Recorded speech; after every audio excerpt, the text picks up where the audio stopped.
Abroad, this is Kuya Rocky of Your Story, Your Story. Kalagating nakakaantig ng kwento ng buhay. Narito naman tayo upang mapakinggan ang kwento ng isang letter sender. Makinig, damdamin, at kapulutan ng ara ang kanyang kwento rito sa nag-iisang radyo ng Madla.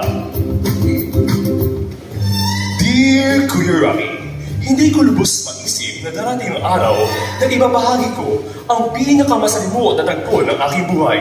Ilang buwan ko rin pinag-isipan ang paglalahad ng aking kwento sa inyong programa. Sariwa pa sa aking gunita ang patay sinding ilaw sa isang iskinitang yaon. Pakiwari ko'y isang gamu-gamong naaakit sa malikot ng ilaw ng lampara. Hindi alintana ang nagbabadyang paso at sunog mula sa sumasayaw na apoy nito. Anak, mag-iingat ka ron ha. Huwag kang makakalimutan tumawag sa amin, anak. Opo, Nay. Opo, Tay. Mag-iingat din po kayo rito. Alis na po ako. Pagdating sa Maynila ay kaagad insikaso ni Leah ang kanyang enrollment para sa paparating na pasukan. Hi mga classmates! Nakasalubong ko pala si Ma'am De Los Santos. Hindi raw muna siya magkaklase. Yes! Ikaw si Leah, di ba? Ako si Meg. Ito naman si Patrick. Girl, for how many times ko ba sasabihin? It's Patricia! Kaloka! Pero hi! Welcome sa University of Manila! Capital U, Capital M, welcome to UM! Ako naman si Denise. Nice meeting you all. Sumabay ka na kaya sa amin ni na Beg mag-lunch mamaya? Talaga? Sige ba? Sila'y agarang nagkasundo at kinilala ang isa't isa.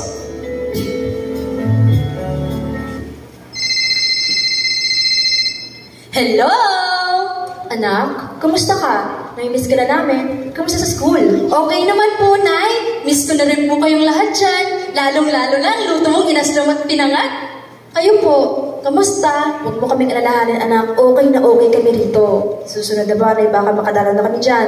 Talaga, Nay? Naku, aabangan ko yan. Sige, Nay, ha? Hindi na rin po ako magtatagal kasi may naaral pa po ako. O siya, sige, pagbutuhin ng pag-aaral, anak, ha? Palanggat ikaw.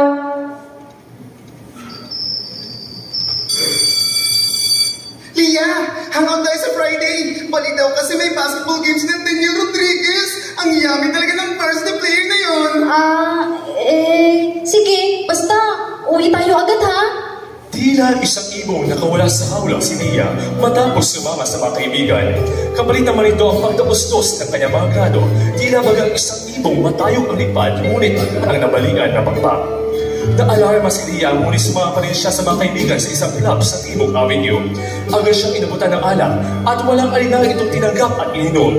Ang isang shot ay nasundan hanggang ang kanyang sistema ay nilunod na ng alak.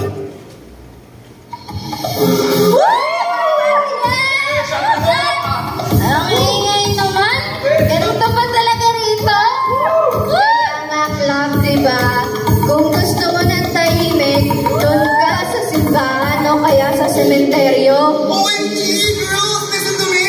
Sinachite! Tago na lang natin sa pangalan ng Tenyo Rodriguez! Ay, narito na sa club! Sandali lang, ha? Hindi ko na talaga kaya. CR muna ako.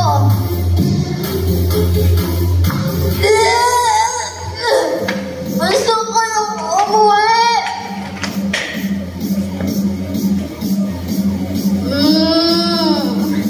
Daniel? Bakit tayo nandito? Bumalik na tayo kinamek. Sandali! Mabilisan mo! Matagal na talaga kitang napapansin, Leah. Sa tuwing lumalabas ngayon ni Nameg. Daniel, ano ba? Bitawan mo ako. Uwi na ako. Hindi ba nagugustuhan na ginagawa ko? Pag-ibig ka ba? Ano ba namang gusto mo rin ako? Daniel, tumigil ka na.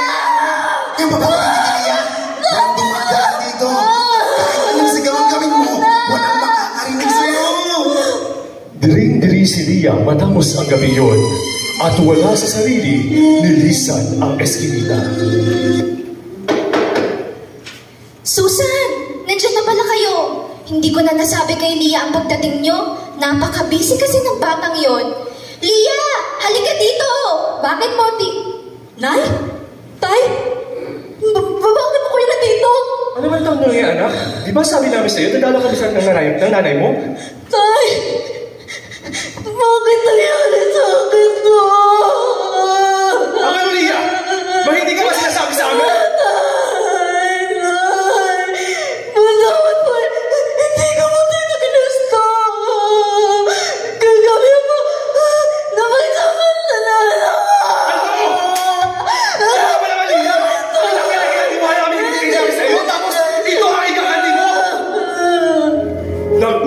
sagalit si Joseph nang malaman ang lahat.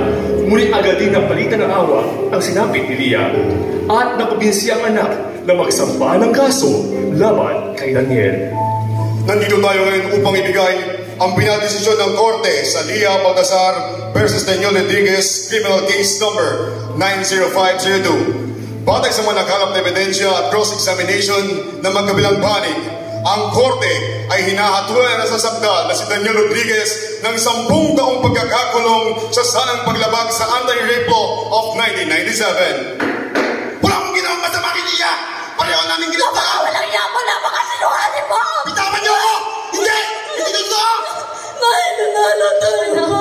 Sa mga kasalanan, inaasahan natin gusto siya. Salamat sa Diyos. Hindi na ulit kami mahayaan ng nanay mo. Ang kuwan mo nangyari sa mga.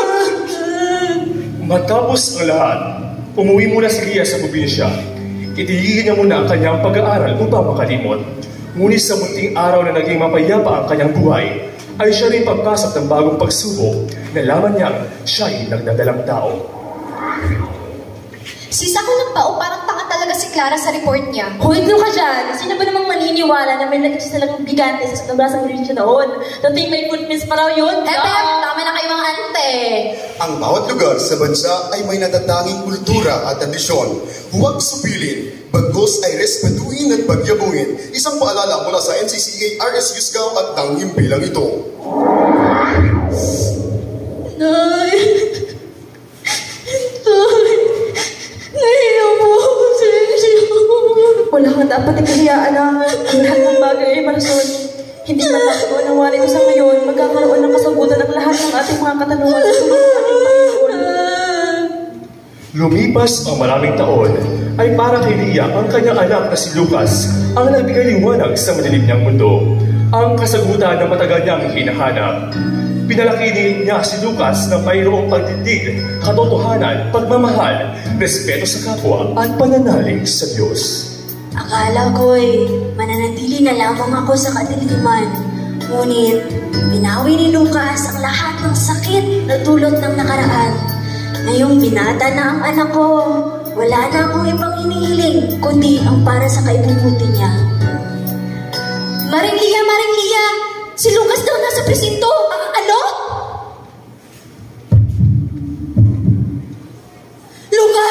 Lucas! Diyos ko! Anong nangyari sa'yo? Sino may gawa nito? Uminahan po kayo. Nagagot ako namin ang sugat ng iyong anak. Nay, boy pa ako. Dapris lang to. Nakita ko po kasi yung babae na hinaharas ng tambay sa kanto. Hinawad ko po, pero nung isa-away, kaya yun. Diyos ko! Lucas! Pasensya na po kung napag-alala kita. Wala yun, anak. Hanggang ako sa katapangan mo. Isang nanay sa mga babae na karanas ng matinding harassment. Masaya ako dahil kung paano kita nabalangin ng maayos at kung paano mo ginamit ang lakas mo para makatulong sa kapwa. Nay, hanggat magkasama tayo, ako magiging kasanggat na kapangtikal mo. Promise ko yun sa'yo. Mahal na mahal kita, Nay. Mahal na mahal din kita, anak. Mahal na mahal. Nagpapasalamat ako sa Panginoong Diyos dahil binigyan niya ako ng rason upang magsimulang muli.